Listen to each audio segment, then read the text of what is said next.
Radio এবং টেলিভিশনের মাধ্যমে রাষ্ট্রপ্রধান অর্ডার করে দিবেন যারা আকেল বালিগ সকলের জন্য নামাজ বাধ্যতামূলক, নামাজ পড়তেই হবে। এটা অর্ডার।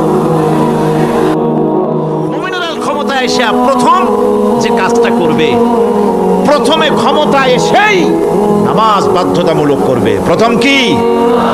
ওয়াজ নসিহতে অনুরোধ করা হবে না, বাবাজিরা আল্লাহর রাস্তায় নামাজটা পড়ে না।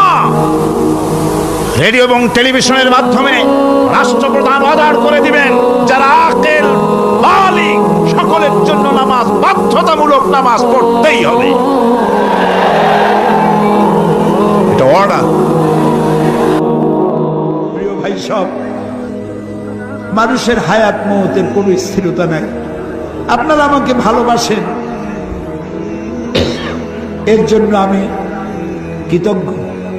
আমি আপনাদের কাছে দোয়া চাই, যেদিন আপনাদের কানে যেদিন খবর আসবে সাইদি নাই, একদিন ইতিহাস থেকে আমিও হারায় যাব। কিয়ামতের দিন আল্লাহ যেন আমাকে মাফ করে দেন। আমি কিচ্ছু চাই না আল্লাহর কাছে। আল্লাহ যদি বলেন কিয়ামতে তোরে মাফ করে দিলাম, এর থেকে বড় পাওনা আমার নাই। আল্লাহ, ষড়যন্ত্রকারীদের সব ষড়যন্ত্র থেকে তোমার গোলামদেরকে তুমি হেফাজত করো, তোমার কুদরতের চাদরটা দিয়ে হেফাজত করো। আল্লাহুম্মা লা তারুদ্দানা খায়িবিন, আল্লাহুম্মা লা তারুদ্দানা খায়িবিন। আল্লাহ, যা বলতে পারলাম না তা তুমি নিশ্চয়ই বোঝো। আল্লাহ, একেবারে খালি হাতে ফেরত দিও না।